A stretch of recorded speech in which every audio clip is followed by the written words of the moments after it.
Bonjour à tous, bonjour à toutes. Merci de votre présence pour assister à ce beau colloque que nous devons à notre éminent collègue François Desroches. Alors, François Desroches, je tiens d'abord à saluer votre œuvre considérable en faveur de l'islamologie, à vous féliciter de cette initiative, de l'organisation de ce colloque sur Paul Casanova, qui nous rappelle que les savoirs de l'esprit ont une histoire, ont une généalogie jalonnée par l'engagement intellectuel de nos grands anciens. Et je vous remercie de rappeler ces grandes figures du savoir. Et puis je tiens à vous remercier pour l'aide, le soutien précieux que vous accordez à l'Institut français d'islamologie à travers votre action au sein du Conseil scientifique, dont je salue la présence du président qui est parmi nous, le professeur Ali Amir Mouedzi. Alors, vous allez nous présenter Paul Casanova. Nous en parlions, c'est une figure importante mais discrète, peu connue en dehors du cercle érudit de l'islamologie. Je note les dates. Vous allez non seulement parler de son œuvre, mais aussi de sa transmission, de sa présence aujourd'hui. Et nous vous écoutons avec la plus grande attention. Merci, Monsieur le Président.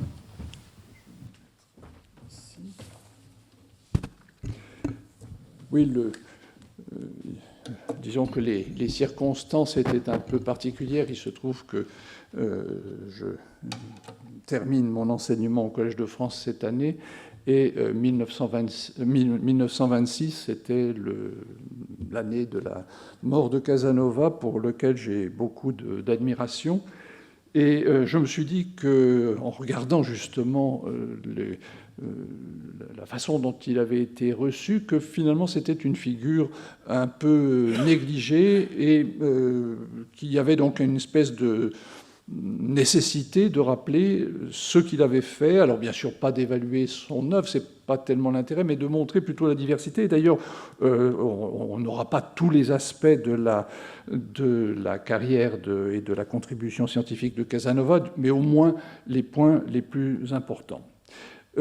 Ça fait en fait presque, j'aurais d'ailleurs peut-être pu organiser plus tôt ce colloque pour avoir moins chaud, ça aurait été au mois de mars, puisqu'il est mort au Caire en 1926, et disons, sa mort a eu lieu dans son endroit de prédilection, puisque c'est au Caire qu'il a fait la plus grande partie de sa carrière. Son œuvre, je l'ai dit, est importante, très diverse, mais son existence, comparativement, est mal connue. Certes, en tant que professeur au Collège de France, cette institution conserve un certain nombre de documents qui se rapportent à la période durant laquelle il y a enseigné. D'un autre côté, l'Institut français d'archéologie orientale possède un dossier Casanova, mais comme pour les archives du Collège de France, la consultation des documents est assez décevante. Dans un cas comme dans l'autre, la personnalité de ce savant passe un peu au deuxième plan, et ces vestiges épars, puisqu'on a en quelque sorte seulement les actes correspondant à des étapes administratives, laissent un sentiment de frustration à celui qui cherche, comme j'ai tenté de le faire, qui cherche à écrire une biographie. Il est vrai que Casanova est resté célibataire, ce qui a sans doute contribué à la disparition d'informations qui nous seraient bien utiles. Il n'a pas eu, et on le verra dans un instant, il n'a pas eu véritablement de disciple au sens traditionnel, dans la mesure où sa carrière, vous le verrez, s'est déroulée un peu en dehors de ce qui était la règle à l'époque. Ce que j'ai pu retrouver à l'Institut de sa correspondance vient parfois donner un éclairage complémentaire sur des points qui ne relèvent ni de sa vie académique, ni de l'administration. Qui était-il ? Il était né le 29 juin 1861 en Algérie, à Orléansville, devenu El Asnam après l'indépendance de l'Algérie, puis Chlef après le tremblement de terre de 1980. Son père, Augustin Jean-Baptiste Casanova, était propriétaire et colon et membre du conseil municipal d'Orléansville. D'où venait-il ? Il semblerait qu'il ait eu des attaches en Gironde. 2 lettres de Casanova, l'une datée de 1897, l'autre de 1909, sont écrites d'Arcachon et Paul Casanova avait demandé à être enterré à Arcachon, signe peut-être qu'il avait des attaches là-bas, mais je n'ai pas trouvé d'autres traces matérielles pour le moment. Sur l'enfance et les études de Casanova, nous ne disposons que de quelques repères. Nous n'en avons aucun à propos de ses études primaires, mais nous savons qu'il appris l'arabe. Alors, est-ce que c'était comme s'il s'agissait de sa langue maternelle ou est-ce qu'il connaissait un petit peu? Dans une lettre, mais c'est peut-être par modestie, il dit qu'il avait quelques notions de maghrébin. Il étudia au lycée d'Alger. Orléansville n'est pas très loin d'Alger, mais enfin bon, il a été pensionnaire jusqu'à la 3e et partit poursuivre et finir ses études secondaires en France. Il fut pensionnaire au collège Sainte-Barbe de 1874 à 1879 et prépara au lycée Louis-le-Grand en tant qu'externe d'abord son baccalauréat, puis le concours d'entrée à l'ENS de la rue d'Ulm, où il est reçu 6e en 1879. Ce parcours relativement lisse, et peut-être lisse parce que nous n'avons pas grand-chose pour nous renseigner, présente un premier accroc au moment où il est élève à la rue d'Ulm. Au bout de sa première année, il est renvoyé pour avoir échoué à sa licence. Autre temps, autre mœurs, je crois que maintenant, ça n'arriverait plus du tout. Fustel de Coulanges, qui dirigeait alors l'établissement, n'abandonne pourtant pas son sort Casanova, mais réussit à lui trouver un emploi de maître auxiliaire à Louis-le-Grand, ce qui permit à Casanova de préparer à nouveau sa licence qu'il obtient en 1881. Commence alors un intermède fait d'une succession d'emplois de professeur d'histoire à Saint-Brieuc, à Châteauroux et à Amiens. En fait, il ne semble pas qu'il ait eu la fibre du professeur de l'enseignement secondaire. Il est ainsi déplacé de Saint-Brieuc pour avoir refusé d'obéir au proviseur. De nos jours aussi, ça ne serait pas vraiment un motif de scandale. Et les rapports le qualifient d'artiste, lui reprochant de ne pas contrôler ses élèves et de ne pas tenir compte des consignes qui lui sont données. Il obtient un répit en prenant un congé sans solde en 1884, vraisemblablement après avoir échoué à obtenir un poste en Algérie au prétexte qu'il serait, comme on disait à l'époque, israélite. Ce désir de retourner en Algérie était peut-être lié à la situation familiale, son père étant mort à une date que je n'ai pas pu préciser, en laissant 2 enfants mineurs. D'ailleurs, d'après sa correspondance, on voit qu'il se rend à plusieurs reprises en Algérie, évoquant en octobre 1889 des intérêts très urgents et très sérieux, et en avril 1997, faisant à son retour état de, et je le cite, sa terreur à propos de l'avenir de sa sœur, qui vit encore à l'époque à Orléansville, où la région est victime de continuelles sécheresses, et donc j'imagine que la propriété familiale devait ne plus avoir beaucoup de valeur. Renonçant à préparer une agrégation d'histoire, Casanova se tourne à ce moment vers les études d'arabe, peut-être avec l'espoir de trouver un poste de professeur d'arabe en Algérie. Il prépare le diplôme des langues qu'il obtient en 1888 et suit des cours en lien avec ses études. Il sera ainsi un élève d'Hartwig d'Érimbourg qui enseigne alors à l'EPHE. La piste algérienne s'arrête à ce moment avec son recrutement comme membre de la mission archéologique française du Caire. Il va passer 3 années dans cette ville entre 1889 et 1892. Il trouve enfin son élément. Il gagne tout d'abord l'estime du directeur de la mission, Gaston Maspero, avec lequel il entretiendra une correspondance suivie entre 1889 et 1909. Il apprend l'arabe égyptien et, dans une lettre à Maspero, il s'applique, dit-il, et je le cite, à la pratique de la langue parlée, qui lui est d'autant plus difficile qu'il connaît déjà un peu de maghrébin et d'arabe littéraire. Il explore de nouveaux domaines, dont celui des objets mobiliers et des monnaies, faisant à ce moment la connaissance du docteur Fouquet, dont il publiera une partie de la collection de dénéraux et de jetons.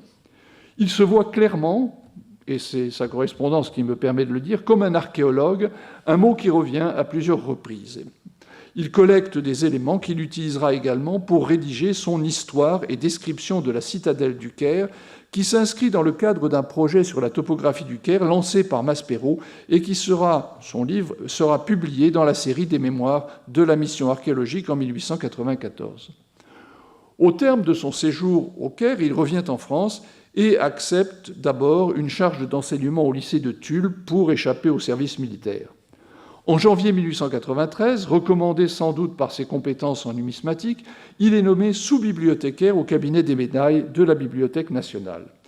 Il est alors sous les ordres d'Ernest Bablon, qui dirige le cabinet et apprécie beaucoup le travail de ce collaborateur.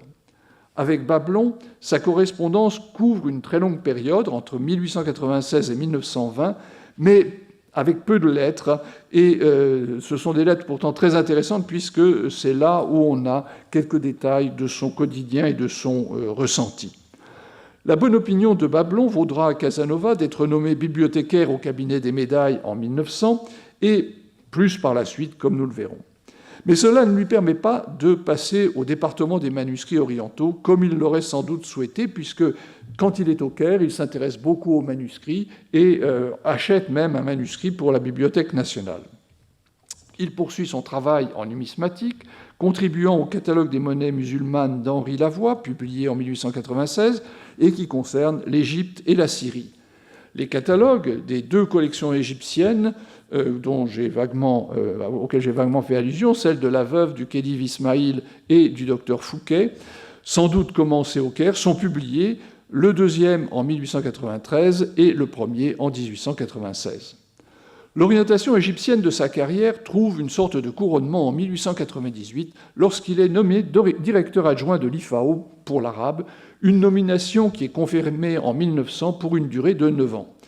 Sa tâche est définie de la manière suivante par le ministère en décembre 1997. Et je cite, « Au moment où la maison de l'Institut français d'archéologie orientale du Caire étant achevée, l'imprimerie annexée à cet établissement va entrer en fonctionnement. Il m'a paru indispensable de placer à côté du directeur, M. Bourrian, et sur sa demande même, un spécialiste ayant fait ses preuves de mérite et capable de l'aider pour la partie arabe. Vous aurez, sous la direction de M. Bourrian, à contrôler la préparation et l'impression des travaux arabes publiés par l'Institut. » Fin de la citation. Il lui est également demandé de faire une sorte de programme qu'il soumet très rapidement, début janvier 1998. Dans son introduction, il ébauche un projet d'édition nouvelle de Makrizi, je cite, « accompagné de notes et variantes et complété par un vaste index des noms de personnages historiques et de localités et monuments décrits dans cette volumineuse encyclopédie, et enfin illustré de plans topographiques qui indiqueraient l'évolution du Caire depuis sa fondation jusqu'à nos jours. » L'ouvrage, qui comporterait environ 20 volumes, serait le premier d'une série renfermant tous les ouvrages arabes relatifs à l'histoire et à la géographie de l'Égypte musulmane, dont la plus grande partie reste inédite. Dans la partie finale de son projet, il évoque un travail en cours, un corpus des, je cite, « menus objets » portant des inscriptions arabes et permettant de faire l'étude de l'épigraphie arabe d'Égypte. Ce travail, fait sur place sur des documents de provenance sûre, apporterait une contribution des plus importantes à la paléographie arabe, sur laquelle nos connaissances sont encore fort restreintes. Comme on le voit, c'était un très vaste programme.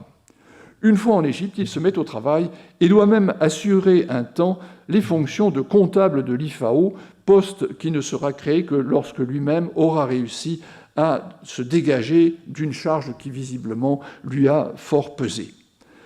Casanova tombe gravement malade vers la fin de l'année 1902 et, à partir de décembre, obtient des congés de maladie pour retourner en France et s'y soigner jusqu'à l'été 1903. Est-ce que c'était la conséquence d'une complexion un petit peu fragile et de fait, dans sa correspondance, il se plaint à quelques reprises, 2 ou 3, auprès de ses correspondants, de maladies qui l'immobilisent? Ou est-ce que c'était la conséquence de la charge de travail? Ma foi, nous n'en savons rien. Une fois rétabli, en tous les cas, il revient au Caire pour reprendre ses activités. On notera que, comparativement, cette décennie égyptienne voit un léger ralentissement dans le rythme de ses publications, probablement comme conséquence de sa charge de travail à l'IFAO. Le seul livre qu'il publie à ce moment-là se rattache directement au programme qu'il avait exposé. Il s'agit de sa traduction du livre des admonitions de Makrizi, qui complète un premier volume dû à Urbain Bourrian et paraît dans la collection de l'IFAO en 1906. En novembre 1908, la chaire de langue et littérature arabe du Collège de France avait été déclarée vacante à la suite de la disparition de Charles Barbier-Ménard en mars 1908. En mai, de passage à Paris, Casanova avait rencontré Albert Bayet au ministère pour l'interroger sur son avenir, puisque son poste à l'IFAO venait à échéance au 1er janvier 1909. Son interlocuteur est un petit peu évasif et finalement lui conseille de commencer à prendre position pour un poste de professeur, et notamment au Collège de France. Avec l'accord de Bablon, il réserve ses premières visites au sémitisant Charles Clermont-Ganneau et à l'hébraïsant Philippe Berger, disciple et successeur de Renan. À la fin de l'année, 6 candidatures avaient été reçues, celles de René Basset, d'Edgar Blochet, d'Anis Sabra, de Clément Huard, d'un certain Rau, professeur d'anglais à Constantine, et de Paul Casanova. Ce dernier avait reçu du directeur de l'IFAO l'autorisation de se rendre à Paris pour défendre sa candidature. La correspondance de Casanova permet de suivre de manière assez directe son parcours de candidat avec ses hauts et ses bas, ses renseignements douteux, ses spéculations qui sont complètement démenties par la façon dont les choses se sont passées. Gaston Maspero le soutient, bien sûr, mais il est au Caire et donc son appui n'est que très indirect. Lors de l'Assemblée des professeurs du 17 janvier 1909, l'élection se joue sur 4 noms, en fait, ceux de Basset, de Blochet, de Casanova et de Huard. En faveur du premier, ce sont Clermont-Ganneau, et ça fait sourire, puisque Casanova était persuadé que Clermont-Ganneau, si vous me permettez l'expression, roulait pour lui, et l'indianiste Sylvain Lévy, et Berger, autre support qu'il considérait comme très sûr, qui s'exprime donc en faveur de Basset.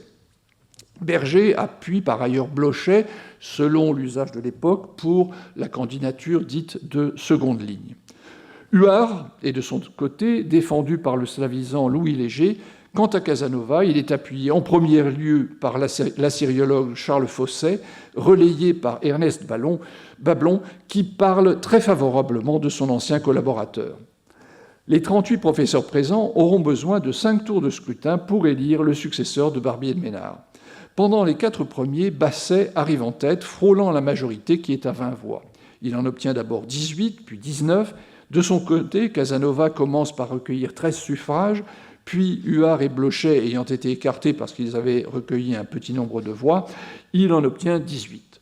Au 5e tour, un renversement s'opère et Casanova réunit autour de son nom 20 voix, la majorité, contre 18 pour Basset. Du 2e au 4e tour, il y a eu un vote blanc. S'il a été déposé par le même professeur, celui-ci s'est finalement décidé en faveur de Casanova, dont la victoire a été in fine assurée par une défection parmi les électeurs de Basset. Avec Casanova, dans la perspective de l'époque, c'est l'archéologie et les sciences auxiliaires de l'histoire qui l'ont emporté sur une approche dans laquelle les sciences de l'homme jouent un rôle peut-être plus important. Entre 2 hommes que le séjour en Algérie a orientés vers les études arabes, c'est finalement celui qui a trouvé son domaine de prédilection au Caire qui s'est imposé. La lutte a été rude et l'étroitesse de la victoire du nouveau professeur de langue et littérature arabe explique que les amis et disciples de Basset aient parfois montré de la rancune contre Casanova. Ce dernier semble avoir bénéficié de la solidarité normalienne au moment de l'élection, mais aussi d'appui politique. Écrivant d'Arcachon à Maspero, au lendemain de sa victoire, Casanova écrit, je le cite, « Les partisans de M. Basset ont mis un tel acharnement que j'ai dû mettre en œuvre toutes les influences politiques dont je pouvais disposer. J'ai fini par mettre en mouvement des députés, des sénateurs, des journalistes et des ministres, Viviani, Clémenceau, etc. » La suite montre que Casanova n'était pas seulement numismate et épigraphiste, ou archéologue. Certes, il continuera à accorder à l'Égypte médiévale l'essentiel de ses travaux, mais il élargit considérablement sa vision de la civilisation musulmane. Il convient d'ailleurs de noter que ses publications sur des objets, qui lui valaient peut-être cette réputation, appartiennent à l'époque de ses débuts, entre 1891 et 1896. Peu de temps après son élection au Collège de France, en 1911, il publie le livre qui explique que ce colloque en sa mémoire soit organisé dans le cadre de la chaire d'histoire du Coran. son Mohammed et la fin du monde, met en avant la place occupée par l'annonce de l'Apocalypse dans les sourates anciennes et fait l'hypothèse que Muhammad, convaincu de l'imminence de la fin des temps, ne se serait pas soucié de donner une organisation politique à la communauté qui suivait sa prédication. L'intérêt de l'auteur, Casanova, pour le Coran ne se limita pas à ce livre. Entre 1916 et 1924, les sourates anciennes du Coran font l'objet de son enseignement au Collège de France. Une note publiée en 1924 au Journal asiatique, auquel il a d'ailleurs contribué à plusieurs reprises, se rattache à cette même veine. Mais son enseignement touche des sujets très divers, par exemple Ibn Khaldoun, et rappelons qu'il a publié la traduction préparée par William de Slan en 1925, ou encore le chiisme. Mais son arrivée tardive à un poste d'enseignement fait qu'il n'aura pas finalement de disciples à proprement parler. Après la guerre, Casanova peut reprendre son existence partagée entre Paris et Le Caire. En 1919, il fait paraître son essai de reconstitution topographique de la ville d'Al-Fustat au Misr, qui renoue avec ses travaux de géographie historique. Depuis septembre 1909, la perspective d'une élection à l'Académie est évoquée dans sa correspondance. En 1923, il fait des visites, notamment à Gustave Schlumberger, qui lui écrit plus tard, au lendemain d'un échec lors d'un scrutin qui s'est tenu à la fin de 1925. Casanova le remercie avec une réelle émotion dans un billet daté du 24 décembre 1925. Il est alors au Caire où l'université égyptienne l'invitait à donner des conférences. Malheureusement, il contracte une pneumonie qui l'emporte le 23 mars 1926. Il laisse derrière lui une œuvre complexe et variée qui trahit une curiosité intellectuelle tout à fait exceptionnelle. Le colloque n'a bien entendu pas pour but de procéder aujourd'hui à une évaluation de l'œuvre de Casanova, mais plutôt de souligner la largeur de ses vues et l'originalité de son approche. Il voudrait également faire sortir de l'ombre un personnage somme toute un peu mystérieux, puisque, comme vous avez pu le constater dans ce que je viens de dire, les documents relatifs à son existence sont finalement peu nombreux, et ce que j'ai pu dire de sa vie, de sa personnalité, est assez limité. Je souhaite, pour cette raison, remercier très vivement les participants qui ont accepté de venir nous aider à saisir la diversité de l'œuvre scientifique de Casanova, et dont nous allons entendre les interventions avec le plus grand intérêt. Je vous remercie.